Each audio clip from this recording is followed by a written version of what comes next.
Hello investor, कैसे हो आप? आई होप सब अच्छे होंगे। दोस्तों आज जिस स्टॉक की हम बात करने वाले हैं वो है यस बैंक दोस्तों, जिसका अभी के टाइम पर शेयर प्राइस आपको देखने को मिल रहा है 23 रुपए 90 पैसे, लगभग 24 रुपए के आसपास जो है इसका शेयर प्राइस चल रहा है। तो दोस्तों काफी जो न्यू इन्वेस्टर होते हैं ना, वो क्या करते हैं, ऐसे ही स्टॉक को ढूंढते हैं जो काफी ज्यादा गिरावट कर चुके हैं। पर वो इतने बेवकूफ होते हैं, वो इतना नहीं सोचते कि अगर ये स्टॉक इतना गिरा है इसके पीछे का कारण क्या है। दोस्तों ये सब किसी को नहीं सोचना है, ना देखना है, ना समझना है, ना फंडामेंटल चेक करने हैं, ना बैलेंस शीट चेक करनी है, ना कैश फ्लो चेक करना है, प्रमोटर की होल्डिंग है भी या नहीं है, एफआई क्या कर रहे हैं, डीआई क्या कर रहे हैं, म्यूचुअल फंड क्या कर रहे हैं, इन सब का इनसे कोई लेना देना नहीं है। ठीक है, इनको बस चाहिए कि जो स्टॉक 1000 का था अगर वो 200 आ गया तो उसको बाय कर लो।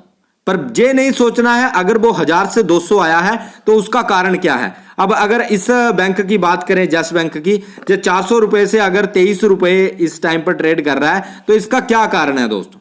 ठीक है, कारण तो वैसे देखे जाएं तो बहुत बड़े बड़े कारण हैं पीछे जो हुए हैं। पर क्या अभी के टाइम पर अगर आप इस बैंक में होल्ड करके बैठे हो, इस स्टॉक में होल्ड करके बैठे हो, या इस स्टॉक को लेने की कोशिश कर रहे हो, या सोच रहे हो, तो दोस्तों ये वीडियो आपके लिए काफी ज्यादा इंपॉर्टेंट रहने वाली है। क्यों? क्योंकि जहां पर हम इस बैंक के फंडामेंटल देखने वाले हैं, फ्यूचर में ये बैंक क्या कर सकता है, क्या ये ओवर वैल्यूड है या अंडर वैल्यूड है। ठीक है, ये सब भी देखना है। क्या अभी के टाइम पर भी ये स्टॉक सस्ता है या महंगा है, ये भी आपको पता चलने वाला है। कई सोच रहे होंगे कि भाई ये 400 रुपए गया है, 382 रुपए गया है, तो अभी ये 23 के आसपास मिल रहा है, तो ये बड़ा सस्ता स्टॉक है। पर यही सबसे बड़ी भूल है आपकी।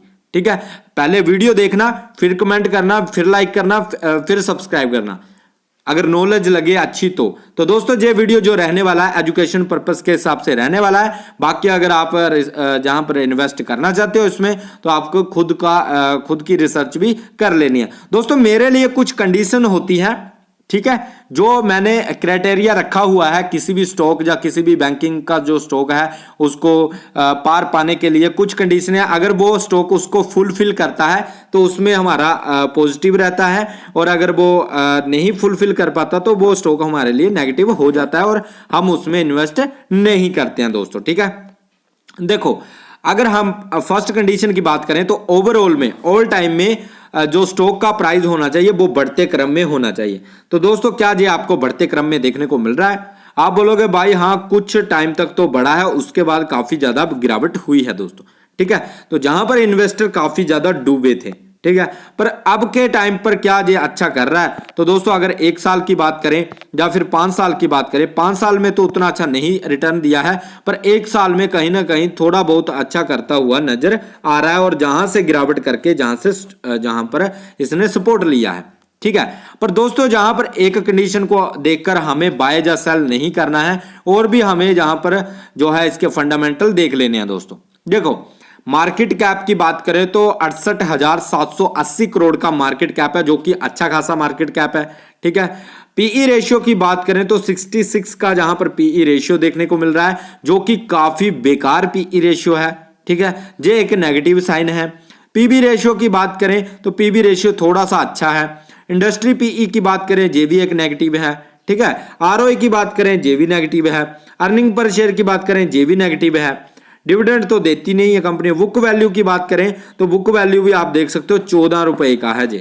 ठीक है, जो कि अभी के टाइम पर आपको 23 रुपए का मिल रहा है। मतलब अगर यस बैंक कल को डूब जाता है, भाग जाता है, तो आपको 14 रुपए के हिसाब से शेयर पैसे मिल जाएंगे दोस्तों। ठीक है, फेस वैल्यू की बात करें तो 2 की फेस वैल्यू है। ठीक है, और अगर रेवेन्यू की बात करें दोस्तों तो ईयरली में रेवेन्यू कम हुआ है दोस्तों। ठीक है, और अगर प्रॉफिट की बात करें तो प्रॉफिट भी कम कर रहा है। नेटवर्थ की बात करें तो दोस्तों नेटवर्थ कहीं ना कहीं थोड़ी सी इंप्रूव हुई है, पर भाई है ना कि विश्वास नहीं रहा है। अब किसी भी स्टॉक में विश्वास होना बहुत जरूरी है, किसी भी कंपनी में विश्वास होना जरूरी है, जो कि इस स्टॉक में अब नहीं बचा है दोस्तों। ठीक है, नेक्स्ट बात करेंगे दोस्तों इसकी फाइनेंशियल कंडीशन कैसी है दोस्तों। अगर मैं जहां पर रेवेन्यू और खर्चों की बात करूं तो जितने दोस्तों जहां पर रेवेन्यू है उसके आसपास से ही कंपनी के खर्च भी हो रहे हैं। इस बैंक के खर्चे भी हैं। अगर मैं रेवेन्यू की सेल्स की बात करूं तो 26,826 करोड़ का जहां पर रेवेन्यू है, और खर्चों की अगर बात करूं 25,845 के जहां पर खर्चे हैं।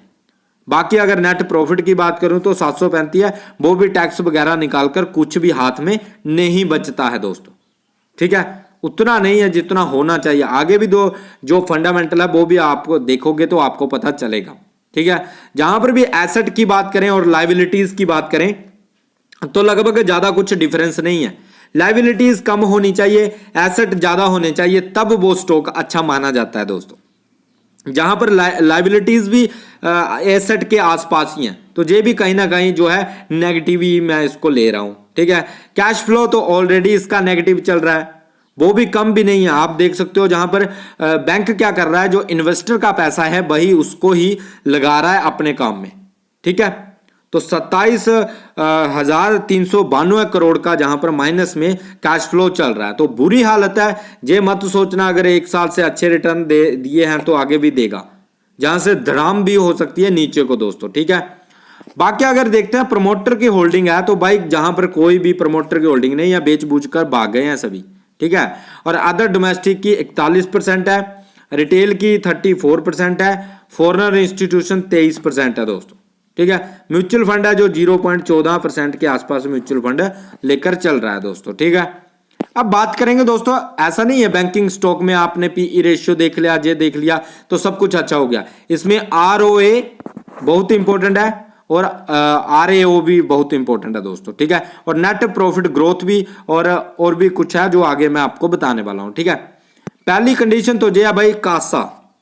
कासा का मतलब क्या है, current account plus saving account. ठीक है, इसका मतलब है कि किसी भी बैंक में करंट, बैंक चलता किसकी वजह से है, ज्यादा करंट अकाउंट होने चाहिए, सेविंग अकाउंट होने चाहिए, तब जाकर बैंक में पैसा आना चाहिए, तब जाकर जो है वो बैंक का अच्छा ग्रोथ करता है।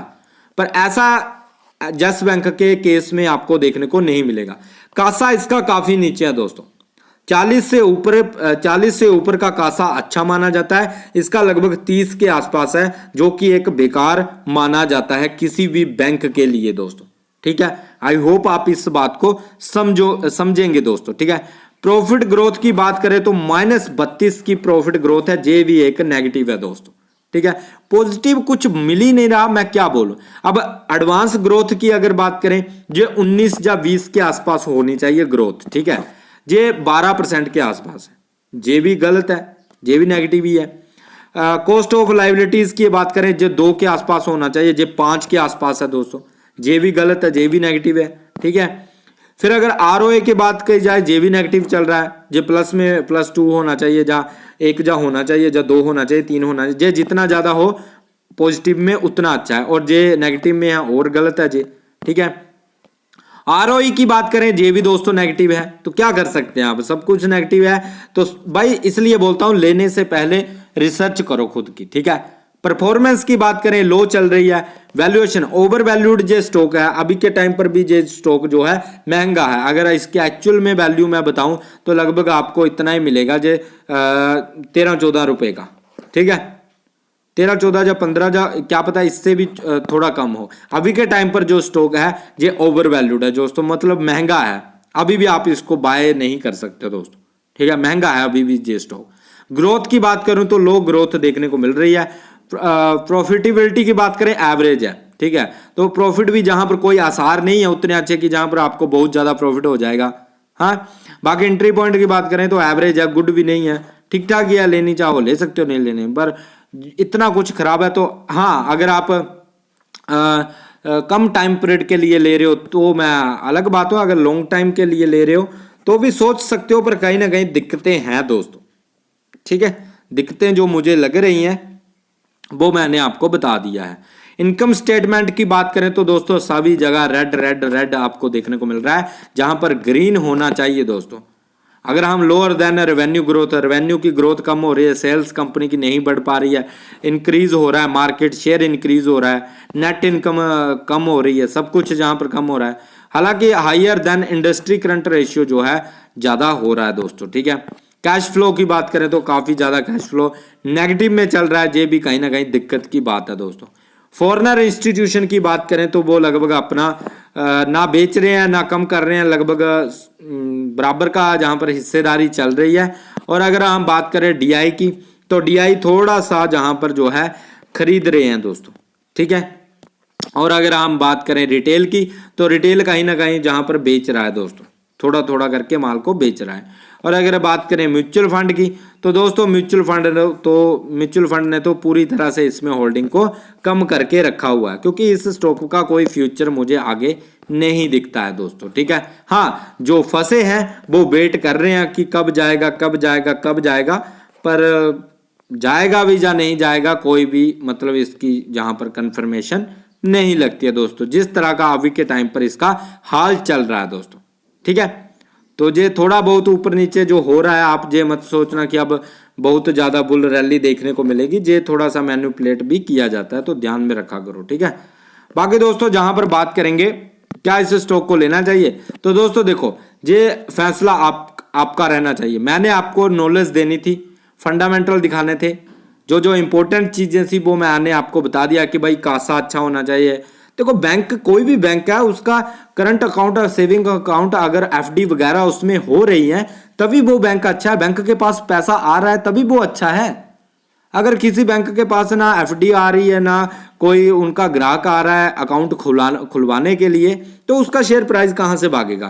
क्या खुद मैनिपुलेशन करोगे? तो ऐसा तो होगा नहीं, ठीक है ना। तो ये बातें ध्यान में रखो। एफआई और डीआई माल बेचकर लेकर बैठे हैं, अगर जिस दिन बेच दिया ना तो ये आपको 0.3 रुपए में मिलेगा, ठीक है ना। तो बुरी हालत तो हो सकती है, तो देख लेना। बाकी अपनी अपनी रिसर्च होती है, अपनी अपनी थ्योरी होती है दोस्तों। बाकी अगर आपको इसमें फ्यूचर लगता है तो आप इन्वेस्ट कर सकते हो, अगर नहीं लगता है तो आप सोच सकते हो। बाकी आप बोलो कि भाई आपको क्या लगता है, तो भाई मेरे लिए तो भाई नेगेटिव ही है, ठीक है ना। बाकी देखते हैं आगे फ्यूचर में क्या होता है। बाकी दोस्तों अगर वीडियो अच्छा लगा है वीडियो को लाइक करना, चैनल को सब्सक्राइब कर लेना। मिलते हैं नेक्स्ट वीडियो में, बाय गाइस, टेक केयर।